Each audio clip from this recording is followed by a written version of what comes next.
Welcome to Global Mercy, the world's largest civilian hospital ship. My name is Rachel Rozier. I'm a Dutch television host and I'll be taking you on a tour today that you won't easily forget. But first, let's listen to the captain, Taylor Perez. Hello, welcome to the Global Mercy, the world's largest civilian hospital ship. My name is Captain Taylor Perez, and it's my honor to welcome you. Thank you for being part of our journey. I hope you enjoy your Global Mercy experience. The gangway, by the way, is pretty steep, so you might want to hold on to the handrail. And just imagine, soon lots of people, hundreds of people will walk here to access hope and healing and have their lives transformed. It's just an amazing thought. Hello, ma'am. Good afternoon. Hello, good afternoon. How are you, ma'am? I'm good, thank you. Welcome on board, ma'am. Thank you so much. I can just walk on? Yes, yeah? ma'am. Sure, ma'am. Yeah. Thank you. Welcome on board, please. Yeah. So, they have some very, very special guards here. They're called Gurkhas, and they're very fearsome Nepalese warriors that have been a part of the British Army for the past 200 years. And they have a very important task here, namely to keep the ship safe and secure. Okay, so right now it's time to enter the world of Mercy ships. She is in Europe right now for some final outfitting, but soon she will be serving in Africa.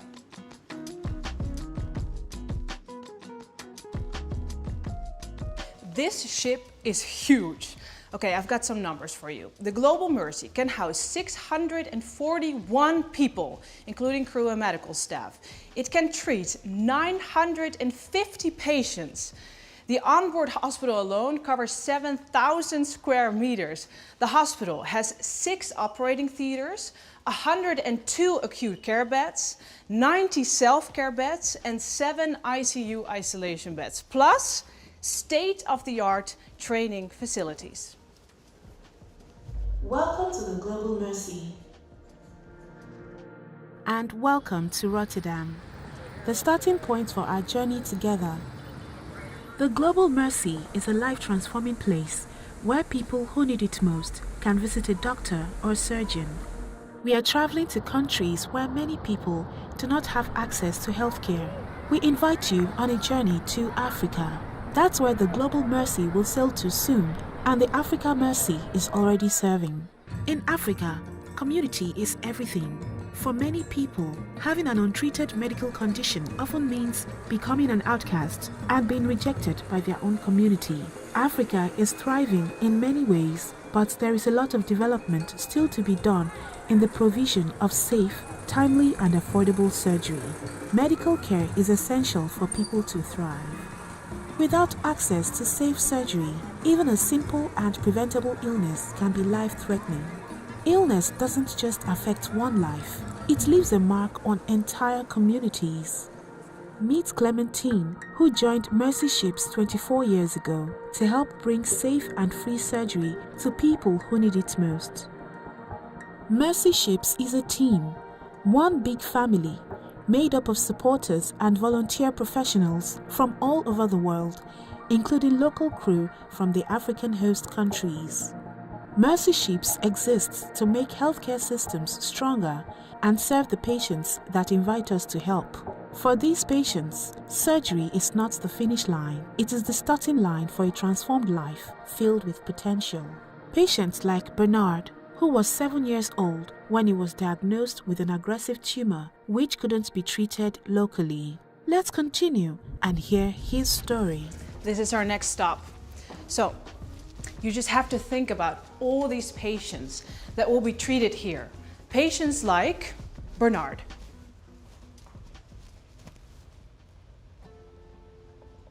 I was born in May of 1998 with my twin brother Bernard. When he was born, it was just like a dark mark on his cheek, but as time passed, it started to grow.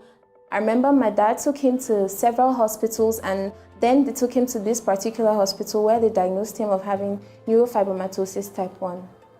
People would always look at him like he was some abnormality, and I even remember this day we were coming home from school and we walked past a bunch of kids, and there was this particular girl. She looked at him and she pointed at him, and then she turned to her friends and she whispered something and all of them laughed, and I remember my heart just broke into like 1,000 pieces. I kept asking God why he made my brother the way he did, and I remember crying so much and asking God that I wanted that he should have the opportunity to get better, the opportunity not to look like that, so that people would not have to look at him the way they did. For us, hope was not really nearby. We were just waiting on God for a miracle. That was what we were waiting for. When I heard about Mercy Ships from my dad and also my principal, because she was always concerned about me, and so we registered for the program and then got a call that was accepted. But as I was told that even though you get the appointment letter, it doesn't actually mean you're guaranteed to have the surgery. So just kept in prayers and faith that everything will work out well.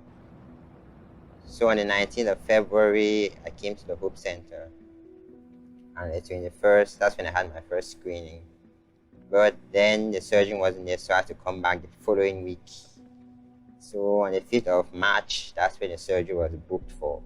When I was told the surgery could be done, I was really, really happy. When I met the surgeon, I mean, the euphoria, I couldn't explain it, honestly. It was just really, really so much for me. Had the surgery then, I was really nervous that day. I never slept the whole night. When it came, Dr. Brad was my anesthesiologist. So they came and took me in and prepped me.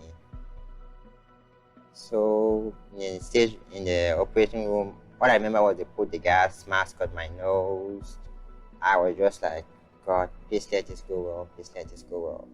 It was a long, relatively complicated surgery, but having a good plan ahead of time and, working with several teammates to keep an eye on things and keep on top of things was very helpful, and it went very well. It just, took longer than anticipated. It was a difficult dissection. When I woke up on Tuesday, I think it was in the afternoon, and I was so dizzy. Could barely sit up, could barely stand. Then I saw the mirror and I was like, wow, he did a great job. His recovery was so profound and relatively uneventful that he, I'm sure, is living a fairly normal life at this point in time. That my brother had come out from surgery and he was recovering on the ship and doing fine.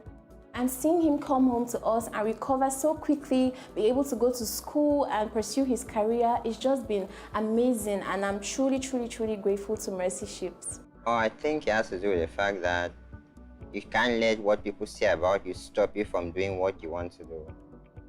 So no matter what people say about me, I'm not going to let it stop me from going to school.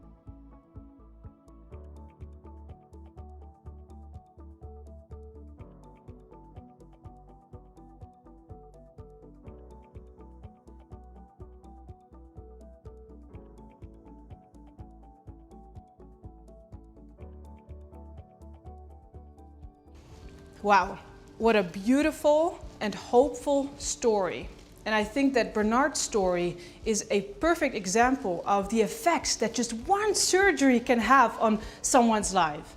And just think about the ripple effects that any of these surgeries provides.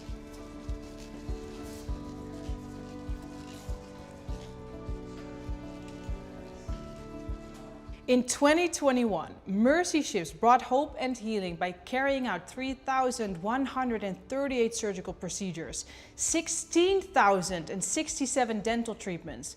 They trained 1,343 locals through medical and dental courses and donated and delivered 930,260 PPE units.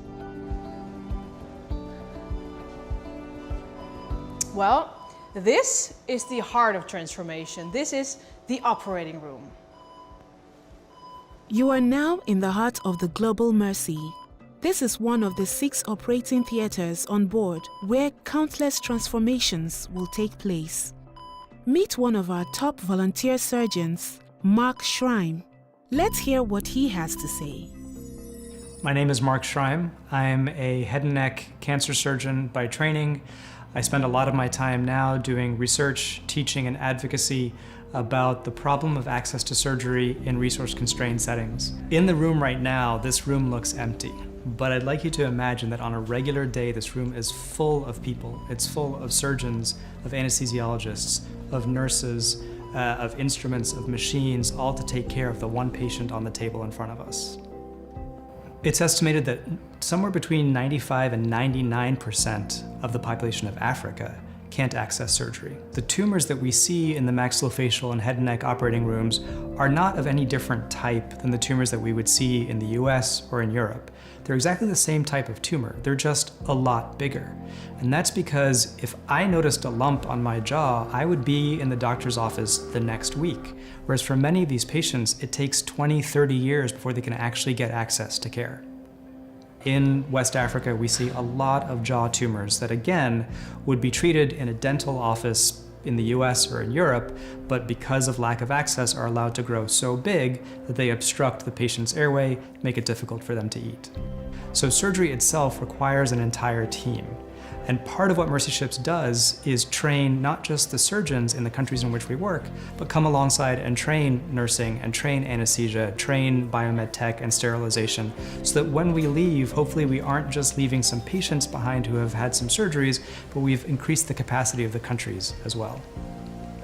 There really is not a lot of difference between performing surgery on a Mercy Ship and performing surgery at a hospital in the United States.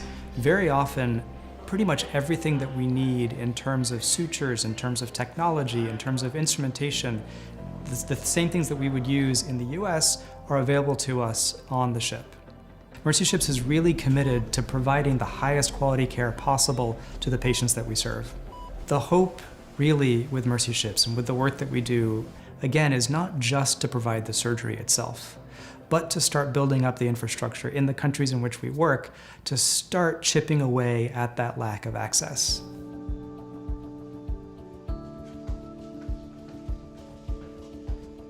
This way. So everything on this ship is made possible by the amazing Mercy Ships volunteer professionals.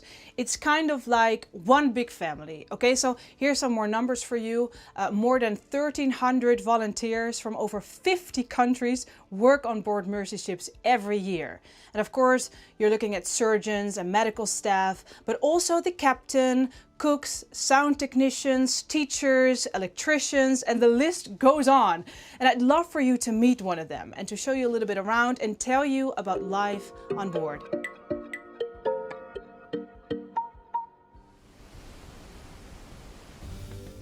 My name is Anna. I'm 34 years old and I'm from the United States, born and raised in the state of Nebraska. I live on board the Global Mercy here with my husband, Richard. I work in the finance department as the finance manager, and my husband works on the deck department.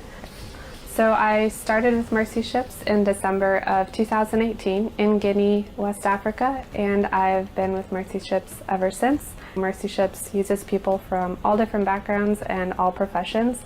Living on a hospital ship in West Africa is like nothing I could have imagined. First of all, you live on a ship, which I come from the middle of the US, no water around. So that was a big change, and living and working somewhere where you know just a few decks below people are having surgeries that are changing their life. It's an experience you can't get anywhere else. I've met so many people from different cultures and different walks of life that have changed my life. Met my husband. It's something that it's hard to describe. I get to meet other people from Ghana, like my husband, so I get introduced to more of the culture and the cuisine, and Lawrence and his family have been a great way to learn more about Ghana and the culture that Richard has grown up in. So my husband and I met in 2018 when I joined the Africa Mercy in Guinea. We started dating on board and became engaged in the summer of 2020 and got married in August of 2021 in Ghana. And we were actually able to have several Mercy Ships crew members and alumni at our wedding, which was great. It was like we came from one community and had our family there as well. And we had the friends from Mercy Ships and then joined on board the Global Mercy immediately after the wedding. So this is our first home, and that's why our cabin is very important to me. So the Global Mercy is not just a hospital, it's actually a home to a whole community. For example, there's a 682-seat auditorium, there's an academy for 125 students, but also a gymnasium, a pool, a cafe, a shop, there's even a library. So right now we're on our way down to deck 3, and over there we are going to listen to our hospital chaplain, Clementine. And Clementine is going to introduce some key projects that have left a lasting legacy, a big impact, thanks to the great efforts made by both host nations and also supporters. Mercy Ships runs medical capacity building programs, so they train medical professionals in Africa. And what this does, it creates this invaluable opportunity to work together with our African host nations and leave them even stronger. So right now we're at the OR simulation lab. This is going to be an audio tour, so I'm going to put on my headphones and enjoy the tour. Hi, my name is Clementine, born and raised in Ghana. I joined Mercy Ships 24 years ago, and since then, I have volunteered with Mercy Ships in many countries across Africa. And I can say Mercy Ships is all about building community in a beautiful continent of Africa. Please join our journey. Together with Africa, Mercy Ships medical capacity building programs bring an invaluable opportunity to work together with Africa. African Bureau Director Dr. M. Pele says the pandemic demonstrated that we need to support Africa to strengthen healthcare systems. We now have a ship with all the facilities to not only provide free surgeries, but to focus on capacity building and bring African colleagues to do surgery on board. We work as a team. Healthcare Heroes, Gamal Dental Clinic. As a boy, Francois watched his mother suffer from untreated tooth pain for years. It made him determined to become a dentist. In 2018, he enrolled in Gamal University's dental program in Guinea. When Mercy Ships partnered with the university, they could renovate the dental clinic, provide simulation equipment, and arrange professional mentoring. Francois is now enjoying a great education. Excited to help shape the future of Guinea's dental care system, he is starting with his own community. Food for Life transforms communities. Good health isn't just about receiving surgery when you need it. It's also about building healthy habits and preventing issues from beginning. That's where the Mercy Ships Food for Life program comes in. Through agricultural training and nutrition education, students like Birima can rebuild, restore, and renew their lands and communities. Students can take business classes, giving them the tools to launch their own business, selling sustainable crops. Sounds from Africa.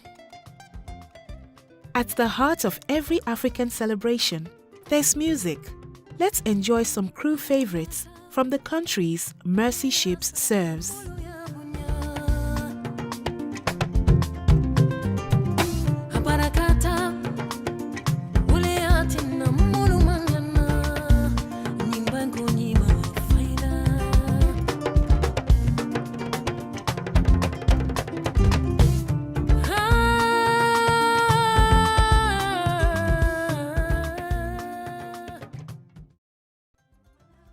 Healthcare Heroes, Abraham Wodome. After a chance encounter with a Mercy Ships eye surgeon in 2010, Dr. Abraham Wodome joined Mercy Ships' ophthalmic surgical training program. Dr. Wodome is now Togo's leading ophthalmic surgeon, and by 2017, Dr. Wodome's annual cataract surgeries represented almost half of Togo's total ophthalmic surgeries. He has shared the legacy of training many ophthalmologists across Togo and Benin. So now we've seen the impact, we heard about the legacy of the work over the past 40 years. So now it's time to meet Don and Dion Stevens, because they founded Mercy Ships in 1978. So let's hear about this dream that wouldn't die.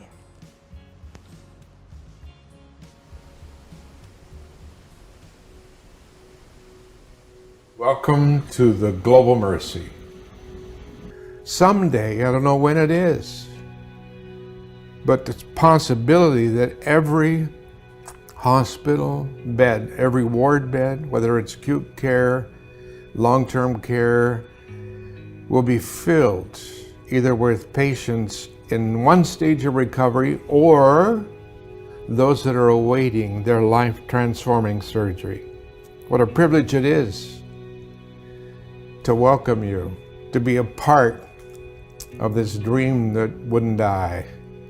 It started with an idea that many things in life had contributed to, but then I think was really clarified and magnified by Dawn's encounter with Mother Teresa. When I saw what Mother Teresa was doing, I was asking myself, why am I born? And she actually asked me, why were you born? What's your purpose? Why did God put you here? That's a question for you. Because I told Mother Teresa that I thought I was born to help develop, deploy, secure a hospital ship to serve Africa. And she didn't laugh at me, but she said, that's a big dream, something like this. This is 45 years ago, 44 years ago. We never imagined what we have now. It was never even in the realm of imagination. I came for a few months and then kept staying.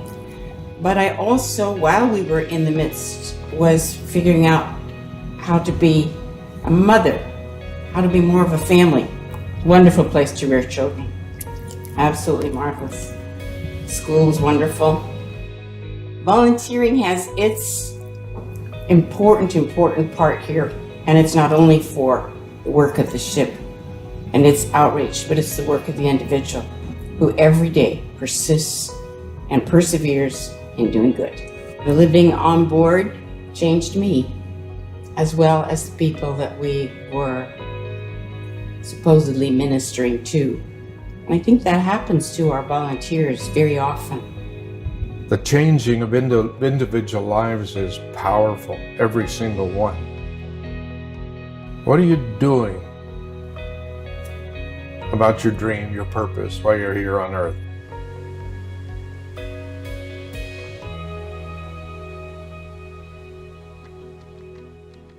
Wow, what an amazing story. And just to think that all of this started with just 2 people who had a dream, and they made a huge mark on the world. So the question is, how will I make my mark on the world? And how will you make your mark on the world? Thank you so much for joining me on this very special tour. For now, I'm going to pass you back to your tour host to answer any questions that you may still have. For now, maybe we'll see you in Africa.